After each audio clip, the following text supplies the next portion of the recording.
For many of us, the chance to star in a Marvel movie would be a dream job.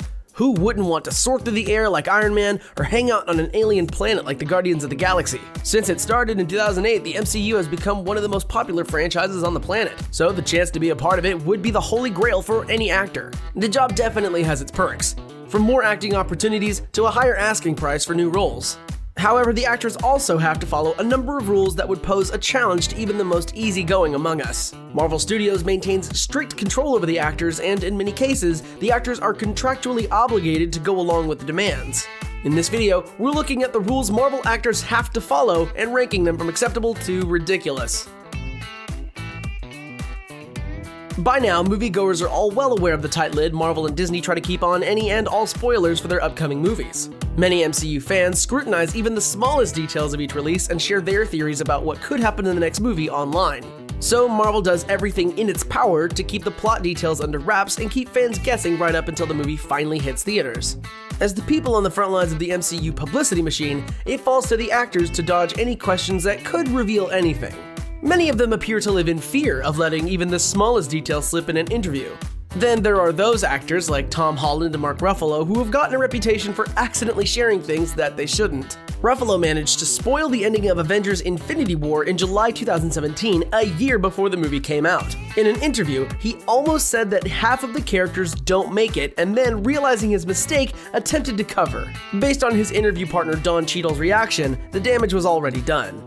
Fortunately, the consequences of this slip-up weren't too dire. Since then, Ruffalo and the movie's directors, Joe and Anthony Russo, have joked about Ruffalo being fired for his tendency to spoil things. Holland, on the other hand, has become notorious for revealing more than he should. His tight-lipped co-star Benedict Cumberbatch has joined him in interviews to keep him in line. Still, Holland's slip-ups have also been played for laughs. Some have theorized that he has probably accidentally let certain information out with the studio's permission.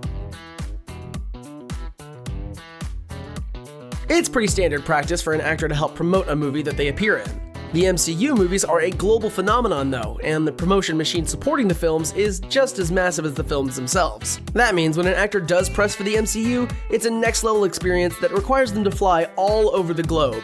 As they travel for an extended period of time, the actors must take part in interviews, attend premieres, and make appearances at every event.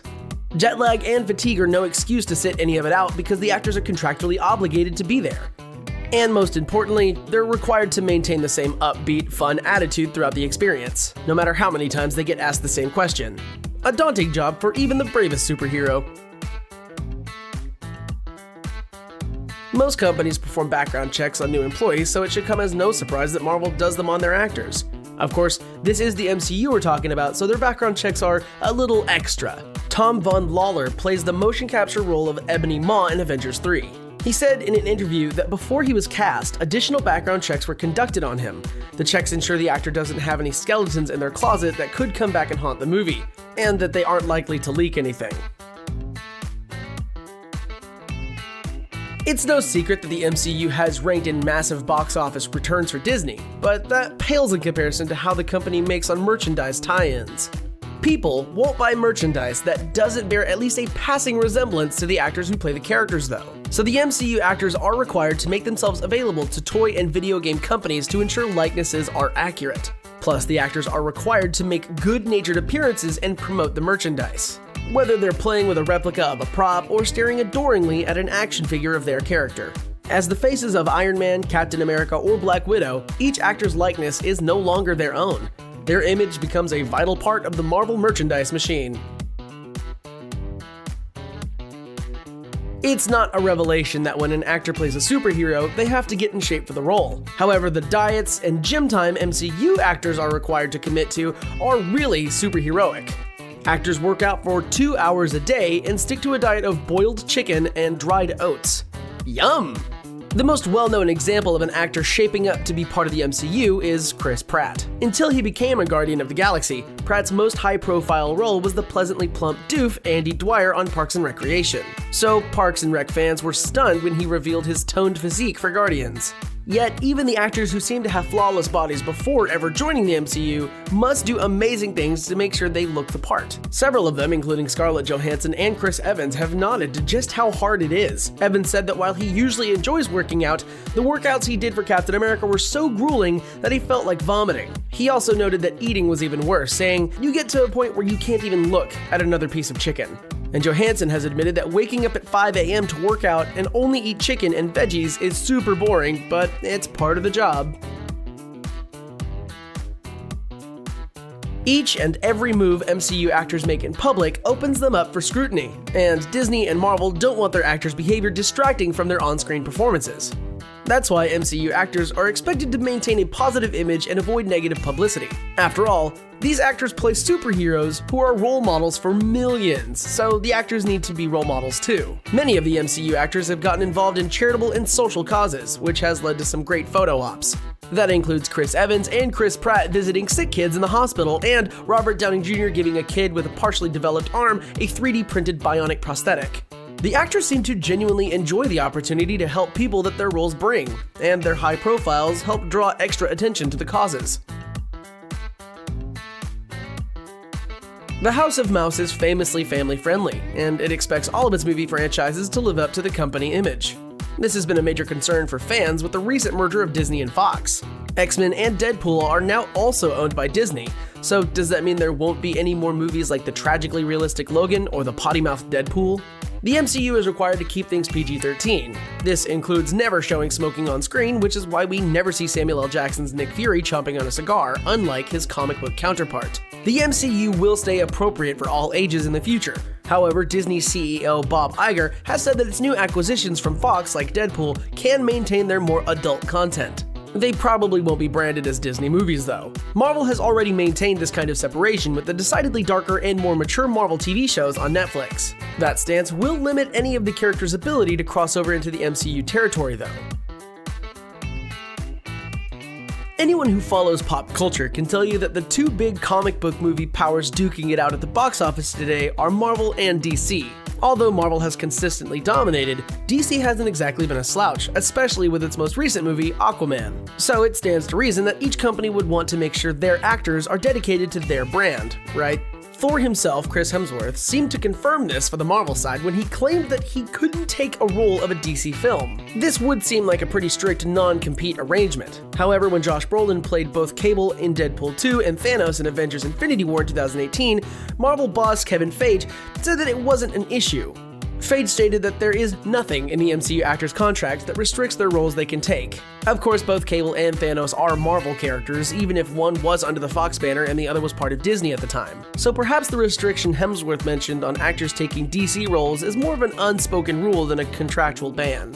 Either way, with all the movies the MCU actors appear in, it would be hard for them to take on a major role for DC anyway.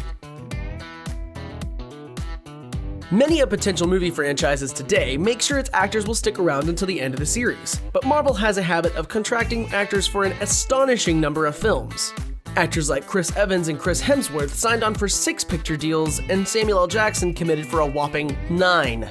This makes sense for the continuity of the MCU, of course. It requires the actors to commit years of their life to a single character, a commitment that only allows them to fit in other work as their MCU schedules allow.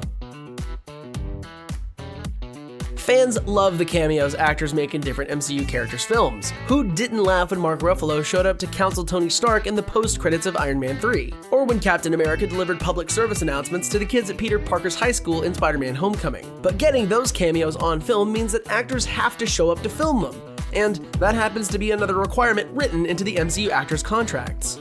Yes, on top of the multiple pictures the actors have signed on to star in, they also must agree to make small cameo appearances when asked. Cameos could happen at any time, so the actors need to be ready to suit up for them.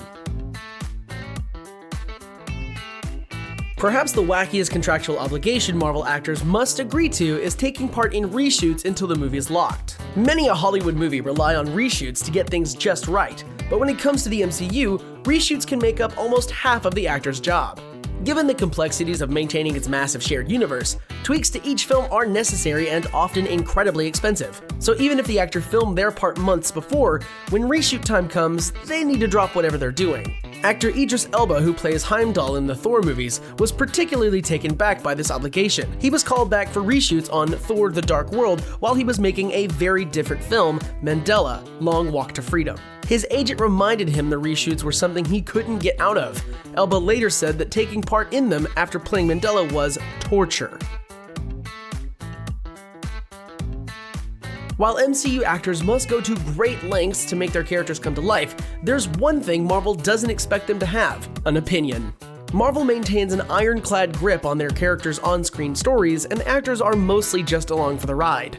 This was illustrated with the case of Edward Norton, who starred in The Incredible Hulk, was expected to appear in 2012's The Avengers. Norton attempted to rewrite the script for his character, but the powers that be were not open to his input.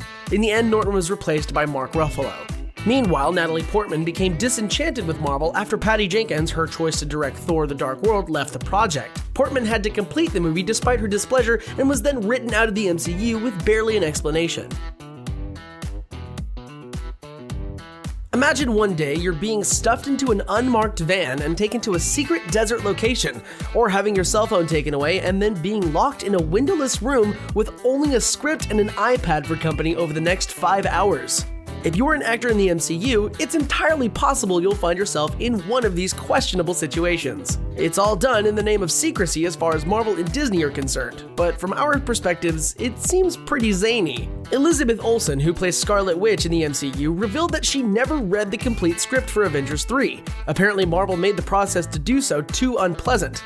Actors were required to sit alone in a room and read the script in one sitting. While Olsen passed, some of the actors who went for it didn't even read the real script. To prevent leaks, actors were given fake scripts. Paul Bettany, who plays Vision, said that fake scripts included false twists and scenes that were never actually shot. So many of the actors didn't know what would actually happen in the movie until the directors finally told them. This included the end of Avengers 3, which Olsen said wasn't revealed until the day it was filmed. To disclose the big finale, the directors took the cast into a van and explained the ending. Then they told the actors they had to go shoot it right that minute. Talk about stressful. Clearly, being an MCU actor is a job that goes far beyond just acting, and those actors who do it have a lot to remember besides their lines. All those rules put into perspective just how hard being a movie superhero can be.